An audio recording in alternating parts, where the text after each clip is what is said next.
আসসালামু আলাইকুম। ইংরেজি বলতে গেলে আমাদের বুক ধড়ফড় করা বা মুখ দিয়ে কথা না বের হওয়া কেবল ভাষার অভাব নয়, এটি একটি মনস্তাত্ত্বিক সংকট। বিহেভিয়ারাল সাইকোলজির ডাটা বলেছে একে বলা হয় ফরেন ল্যাঙ্গুয়েজ এনজাইটিং। আমরা যখনই ইংরেজি বলি আমাদের অবচেতন মন ভাবে কেউ আমাকে বিচার করছে। এই সোশ্যাল জাজমেন্ট বা সামাজিক বিচারের ভয়ে আমাদের মস্তিষ্ক অ্যামিগডালা হাইজ্যাক অবস্থার শিকার হয়, ফলে জানা শব্দ আমরা ভুলে যাই। অথচ সত্য হলো ভুল করা মস্তিষ্কের জন্য একটি লার্নিং সিগন্যাল। আপনি যত বেশি ভুল করবেন আপনার নিউরাল পাথওয়ে তত বেশি শক্তিশালী হবে। ভয়কে জয় করার উপায় হলো নিজের ভুলকে উদযাপনের সাহস রাখা। আমরা ইংরেজিকে দেখি গাণিতিক সূত্রের মতো, যেখানে একটি ভুল মানেই সব শেষ। কিন্তু ভাষাবিদ স্টিফেন ক্রাইসেনের গবেষণা এবং ভাষা তত্ত্ববিদগণ আমাদের জানায় যে ভাষা অর্জিত হয় ইনপুট বা ব্যবহারের মাধ্যমে, কেবল নিয়ম মুখস্থ নয়। একজন গ্রামার এক্সপার্ট হয়তো একটি জটিল পরীক্ষার খাতা কাটতে পারেন, কিন্তু একজন ফ্লুয়েন্ট স্পিকার মানুষের হৃদয়ে পৌঁছাতে পারেন। নেটিভ স্পিকাররাও প্রত্যাহিক জীবনে ব্যাকরণগত শিথিলতা বজায় রাখেন, কারণ ভাষার প্রাণ হলো তার সাবলীলতা, তার কঠোর নিয়ম নয়। মানুষের সাথে মানুষের সংযোগ স্থাপনই ভাষার মূল সার্থকতা। আমরা যদি পারফেক্ট হতে গিয়ে কথা বলা বন্ধ করে দেই, তবে আমরা আসলে নিজেদের বিচ্ছিন্ন করে ফেলছি। আধুনিক কমিউনিকেশন থিওরি বলছে আপনার বক্তব্যে যদি স্পষ্টতা এবং আত্মবিশ্বাস থাকে, তবে সামান্য ব্যাকরণগত ভুল আপনার প্রভাবকে কমাতে পারে না। গুগলের সার্চ অ্যালগোরিদম যেমন বানান ভুল থাকলেও আপনার মনের ভাব বুঝে সঠিক ফলাফল দেয়, যোগাযোগও ঠিক তেমন। মানুষ ব্যাকরণ মনে রাখে না, মনে রাখে আপনি তাদের সাথে কতটা সংযোগ তৈরি করতে পেরেছেন। মাথায় আগে বাংলা আসে একটি স্বাভাবিক প্রক্রিয়া, কিন্তু এটি ফ্লুয়েন্সির সবচেয়ে বড় শত্রু। একে বলা হয় কগনিটিভ ওভারলোড।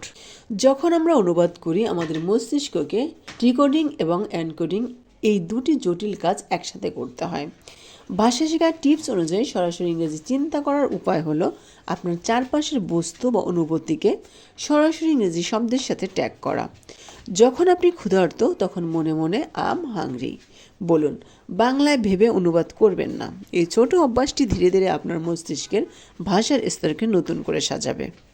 লিখিত ইংরেজি হলো একটি ফর্মাল আর্ট, যেখানে আপনি চিন্তা করার এবং সংশোধনের সময় পান, কিন্তু বলা হলো একটি প্রবাহ। বাংলাদেশে আমরা অনেকেই লেখার মতো করে কথা বলতে চাই, যা কথোপকথনকে যান্ত্রিক ও জটিল করে তোলে। গবেষণায় দেখা গেছে মানুষ সেই বক্তাকেই বেশি পছন্দ করে যার ভাষা সহজ এবং স্বতঃস্ফূর্ত। কথার স্মার্টনেস কঠিন শব্দে নয়, বরং সহজ কথায় গভীর ভাব প্রকাশের ক্ষমতার মধ্যে নিহিত। বিদেশি টান নিয়ে আমাদের যে হীনমন্যতা, তা আসলে একটি ঔপনিবেশিক মানসিকতা। ব্রিটিশ বা আমেরিকানদের মতো করে কথা বলা কোনো কৃতিত্ব নয়। আসল বিষয় হলো শব্দের স্পষ্টতা। আপনার উচ্চারণ যদি স্পষ্ট হয় এবং গলার স্বরে যদি পরিমিত থাকে, তবে আপনার দেশি টানই আপনার সক্রিয়তা ও গর্বের বিষয়। ডিকশনারি থেকে শব্দ মুখস্থ করাকে আধুনিক শিক্ষাবিজ্ঞান বলে রোট লার্নিং, যা স্বল্প মেয়াদী স্মৃতিতে থাকে। একটি শব্দকে একটি গল্পের বা পরিস্থিতির অংশ হিসাবে শিখুন। একটি শব্দের বহুমুখী ব্যবহার জানলে আপনার মগজ তা স্বয়ংক্রিয়ভাবে প্রয়োজনে বের করে আনবে। ব্যাকরণ আমাদের কাছে ভয়ঙ্কর, কারণ আমরা একে অপ্রাসঙ্গিক নিয়মের পাহাড় হিসাবে দেখি।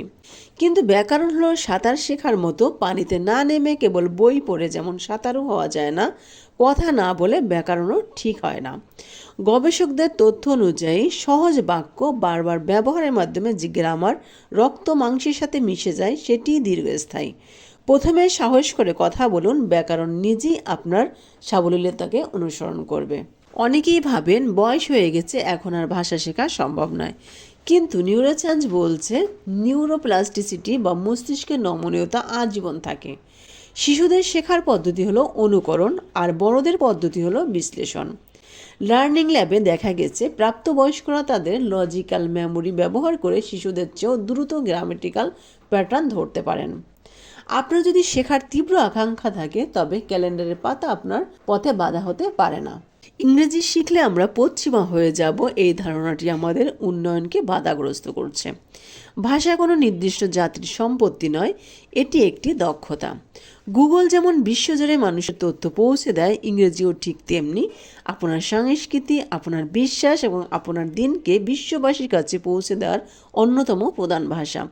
একজন মুসলিম হিসাবে বা একজন বাংলাদেশি হিসাবে বিশ্বের কাছে নিজের বক্তব্য জোরালোভাবে তুলে ধরতে হলে ইংরেজি আপনার সবচাইতে বড় অস্ত্র। সোশ্যাল মিডিয়া আপনার সময় নষ্ট করছে নাকি আপনাকে শেখাচ্ছে তা নির্ভর করে আপনার অ্যালগোরিদম আপনি কিভাবে সাজিয়েছেন তার উপর। ইউটিউব বা ফেসবুকে কেবল বিনোদন না খুঁজে যদি ভালো পডকাস্ট বা এডুকেশনাল কন্টেন্ট ফলো করেন, তবে এটি আপনার জন্য একটি বৈশ্বিক পাঠশালা।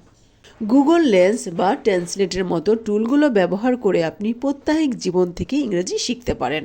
ফ্লুয়েন্সির প্রকৃত অর্থ হলো বাধা সত্ত্বেও এগিয়ে যাওয়া। এটি কোনো রেস নয় যে আপনাকে সবার আগে পৌঁছাতে হবে। সাবলীলতা মানে হলো যখন আপনি আটকে যান তখন হাল ছেড়ে না দিয়ে সহজ অন্য কোনো শব্দ দিয়ে বাক্যটি সম্পূর্ণ করার সাহস রাখা। যে মানুষটি নিজের ভুলগুলোকে হাসি মুখে গ্রহণ করে কথা চালিয়ে যেতে পারে, সেই মানুষটি চূড়ান্তভাবে সাবলীল হয়ে ওঠে। ইংরেজি কোনো জাদুর কাঠি নয়, এটি আপনার আত্মবিশ্বাসের প্রতিচ্ছবি। ভাষা তখনই মুক্ত হয় যখন আপনি নিজেকে জাজমেন্টের শিকল থেকে মুক্ত করেন। ইংরেজি কোনো দেয়াল নয়, এটি একটি জানালা যা দিয়ে আপনি পুরো পৃথিবীকে দেখতে পারেন। তাই ভয় ঝেড়ে ফেলুন, কথা বলা শুরু করুন। আমাদের এই দীর্ঘ আলোচনার শেষে আজ আমরা একটি সত্যের মুখোমুখি দাঁড়িয়েছি। ইংরেজি কেবল একটি ভাষা নয়, এটি নিজেকে প্রকাশ করার এক অবারিত স্বাধীনতা। গবেষকদের ভাষাভিত্তিক গবেষণা অনুযায়ী ফ্লুয়েন্সি বা সাবলীলতা মানে এই নয় যে আপনাকে পাহাড়ের ঝর্ণার মতো অবিরাম বা অসম্ভব দ্রুত কথা বলতে হবে। প্রকৃত সাবলীলতা হলো আপনার সেই আত্মবিশ্বাস যা আপনাকে হোঁচট খাওয়ার পরেও থেমে যেতে দেয় না। আপনি যদি সামান্য ভুল ব্যাকরণ নিয়েও নিজের বক্তব্যে স্পষ্টভাবে অন্যের হৃদয়ে পৌঁছে দিতে পারেন, তবেই আপনি একজন সফল যোগাযোগকারী। আপনার এই জড়তা ভাঙার সাহসই আপনার আসল স্মার্টনেস। ইংরেজি কোনো ভয়ঙ্কর বিচারক নয়, বরং এটি আপনার ক্যারিয়ার ও জ্ঞানের জগৎকে প্রশস্ত করার একটি সেতু মাত্র। সাহসীয় এই সেতুতে পা রাখুন, দেখবেন পৃথিবী আপনার জন্য অপেক্ষা করছে। প্রিয় বন্ধুরা, আমাদের আজকের এই আলোচনা যদি আপনার ইংরেজি শেখার যাত্রায় সামান্যতম সাহস জুগিয়ে থাকে, তবে আপনার মতামত আমাদের কাছে অত্যন্ত মূল্যবান। এই গভীর ও শিক্ষণীয় আলোচনাগুলো সবার মাঝে ছড়িয়ে দিতে আমাদের ভিডিওটি লাইক করুন এবং আপনার ভাবনার কথা কমেন্ট করে জানান। আপনি যদি এই ধরনের চিন্তাশীল ও জীবনমুখী কন্টেন্ট আরও দেখতে চান, তবে অবশ্যই আমাদের চ্যানেলটি সাবস্ক্রাইব করে পাশে থাকুন। আপনার একটি শেয়ার হয়তো অন্য কারোর মনের জড়তা কাটিয়ে নতুন স্বপ্নের দুয়ার খুলে দিতে পারে। সাথে থাকার জন্য ধন্যবাদ। ভালো থাকুন, শিখতে থাকুন। আসসালামু আলাইকুম।